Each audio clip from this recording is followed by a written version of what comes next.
What's up, everybody? I'm going to spend the next few minutes sharing about the very things in my life that I believe were meant to take me out. And not only take me out, but I think there are some things that may be meant to take you out as well. And the very things that almost broke me are the very things that propelled me in life.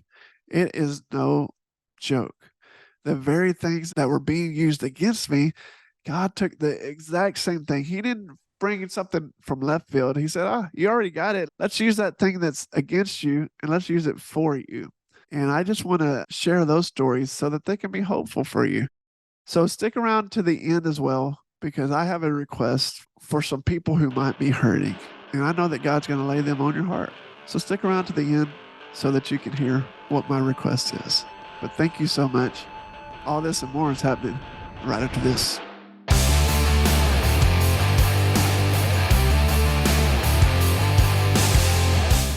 Welcome back to the When Words Don't Come Easy podcast.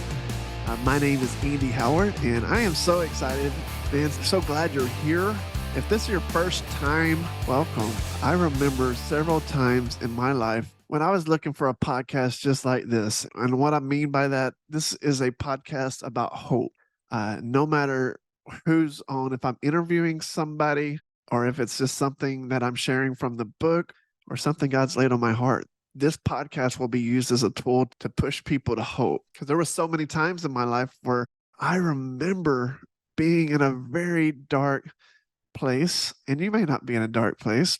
Maybe you're just having a bad day, or you're in a funk, or some dear friend has just sent this to you because you were on their heart. This will be a podcast of hope. And there was many times in my life when I was in a dark place where I would have loved to have a podcast like this. And so I hope it'll be a blessing to you. That's my prayer. That's the reason I do this, is that it will be a blessing to you and that it will help you to keep fighting and keep going. For me, I don't claim to be the expert by any means on mental health. I'm just a dude in the trenches, just like you, trying to put one foot in front of the other. I survived. I say that proudly. I survived depression. And I say that because there was a time where I didn't want to live. But today, God is using me, and I couldn't see all the things that were ahead of me back then. I couldn't see this back then. I couldn't see the life that I would have today back then. I couldn't see tomorrow back then. I was just at a place where I was just focused on all the negative things around me and all the broken things around me. And I couldn't see the beauty in the broken. And God has restored that in my heart. And now I'm able to help others with my story. And I pray it'll be a blessing to you so that you can help others with yours. But today we're just going to spend a few minutes here. Probably won't be as long as other podcasts have been in the past. But I wanted to talk just about that, about the beauty in the broken. And there's been so many times in my life that the very thing, this is wild, the very thing that almost killed me is what God is using for his glory, man. Isn't that so cool? The very thing that almost took me out is what God has turned around, and what was meant for harm, he's turned for good, just like his scriptures say, just like his word says. I can think of so many areas, but for one, I was 345 pounds at one time in my life. I was so sick, man. I would spend more time driving around the parking lot than I would in the grocery store, trying to find that good parking spot that was up close because I did not want to walk. And if I didn't find that good spot, I had to walk that far in. I was out of breath by the time I even got in the store. Not kidding. I was always looking for shortcuts. Did not want to take the stairs by any means. I would take the elevator. I would wait in line for the elevator. All the things, man. And now God is using us. Isn't that funny? He is using us to reach thousands of people's lives through our ministry, we call it, through our health, helping others find health. And God is so faithful. He is so faithful. And if you'd have told me way back then, hey, man, God is going to use you and your 345-pound self with so many diseases, so many uneasy areas of my life, and he's going to use that to help others. So crazy. I don't even believe it. I still don't believe it. But along with that, we were so broke financially. We were so hurting financially. There was always been so many times in our life where we wanted to help others, where somebody, whether it was angels, around Christmas time when people will put the angels on the tree and you can help adopt a family. remember so many hard times in our life. I remember one in particular, and I talk about this in the book. It plays a role in all of it where I was feeling like a failure, or the whole part of my depression that we had already had Peyton. At this point, Miss Jeannie, that's Tiffany's mom, had moved in with us, and we thought it was a win win situation. She had moved in with us because she had lost Tiffany's dad, her husband, Gary Underwood. He had died of brain cancer. So he's gone. She's grieving him. She moves in. We move into a brand new house together. Seems like a win win situation. She's going through some depression herself, grieving the loss of her husband. We needed help with Peyton as well. We needed help with the finances. She was able to help us with the house so we could kind of split it half and half, halvesies, if you will. Win win for everybody until one morning we found that she had a heart attack and passed away in the middle of the night. Besides all the grieving, and I want you to hear me, still to this day hurts Tiffany because Tiffany found her mom in the guest bathroom getting ready for work. She found her. And there was nothing she could do. She had already passed away. She was gone, but she found her. Not only that, the grieving of finding your own mom, the heartache, the stress. I mean, think about that. That's enough. That's enough. But after that, now all of a sudden that house payment was the halvesies is now the whole thing we inherited. And then we inherited a brand new car, which was her mom's. And we didn't have the money for it. But what do, right? This was the last thing of her mom's. I mean, there were so many little notes in there, those sticky notes. There was the scent of her mom was in there. So many little hidden things in the glove box. It just reminded Tiffany so much of her mom, and she loved that car so much. And I will never forget one night getting a loud bang on the door, and the repo man was there, and there was absolutely nothing I could do. There's two of them. I'm not a fighter, anyways. I'm a lover. I'm kidding. But yeah, I've never been the fighting type. You won't have to worry about me getting in a fight with you if you're wondering. But even still, there was absolutely nothing we could do. They already had the car, and he did stop to tell me that they were taking it. So that was, I guess, courteous of him. But I could already see it on the back of their tow truck, and they were leaving, and he left a card and said, "Here you go. This is where it will be." And it was just ridiculous, just all the heartache and hurt. And I remember Tiff beating my chest with her fist, saying, "You cannot let them take this car." And there was nothing I could do about it. And I hate it as a man, as a husband. And then you start getting beat up. Aren't you supposed to be a provider? And all the things. It was hard. I don't want to pity party or anything like that. I'm just trying to tell you how bad it was. There was more bills than paycheck. And it wasn't that we didn't work hard. We just didn't have the right vehicle. We would just burn the candle at both ends, literally trying to work whatever jobs were available, trying to stay in our calling as youth pastors, trying to do that as well. And just working at all hours of the week, trying to make enough money, but it just wasn't enough. But even that, the very thing that almost killed us, now we are helping so many others find freedom in their finances. It's not that we're doing, we're teaching them the skills that we learned, and then they work hard, and God is blessing their hard work. And it's just so cool being on the other end of that, right? So this is two of the areas with my depression as well. I already told you, and I have mentioned this in past episodes as well, but I never had a plan for suicide per se, but I didn't want to live. I didn't want to live anymore. And I was praying, God, just take me home from all the things with Peyton's diagnosis to all the stressors of losing, her mom and her dad, later losing my dad. Just so many things that happened, and just a lot of heartache and a lot of why me prayers. And I was hurting. I was so broken. And in the time when I should have been at my happiest, we went on a vacation, and all I could see was all the things Peyton couldn't do. I couldn't see all the things that she was doing or could do, all the joys and all the potential for her story to reach millions, because that's something I prayed every day for her. Lord, let her story reach millions. And I couldn't see it. I couldn't say, how are you going to do it? Nothing was happening. It's like God didn't even hear me anymore. And my depression got worse and worse and worse. But he's so faithful, you guys.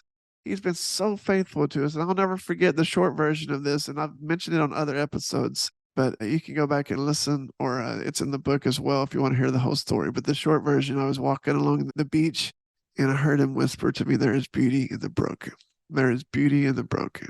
And I was at that moment, like this dam of depression began to burst, and this overwhelming peace and joy just began to fill my life. And the very thing that almost killed me, now I'm helping others find freedom in their depression or their mental health or all the things of struggles that they may be contending with. So wow. So we talked about depression, we talked about finances, and we talked, what did we talk about in the beginning? Totally drawing a blank. Depression, finances, and health. All the things that almost killed me, man, God has turned around. And I just want you to know there is hope for you today. In fact, there's this piece of Japanese art. It's called kintsugi, I believe, if I'm saying that right. I don't have my PowerPoint with me, my slides that I usually use when I'm speaking, but I believe it's called kintsugi, and it's like any kind of ceramic or broken like pottery or bowls or whatever. They'll take these broken pieces and then they will, using melted gold, hot gold, and reform them and shape them and put them back together again.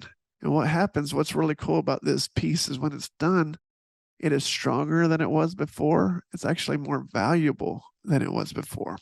So what you need to know, whatever it is in your life that has almost broke you, maybe you're here today and somebody shared this podcast with you, or you stumbled on it, or whatever reason. I don't care how you got here, but something I've said has just struck a nerve with you and you feel broken. In fact, you're weeping. You're so hurt right now. I've been there. I have been there. And I care for you. And I'm here to tell you, you're going to get put back together again. And there's hope for you. There's so much hope for you to keep going forward. Don't give up. Don't quit. Because the enemy who's going up against us in this spiritual warfare, this game of tug of war that's going on for your soul, for your life, trying to break you, he would love nothing more than for you to quit and lose out on all the hope that God's laid before your life.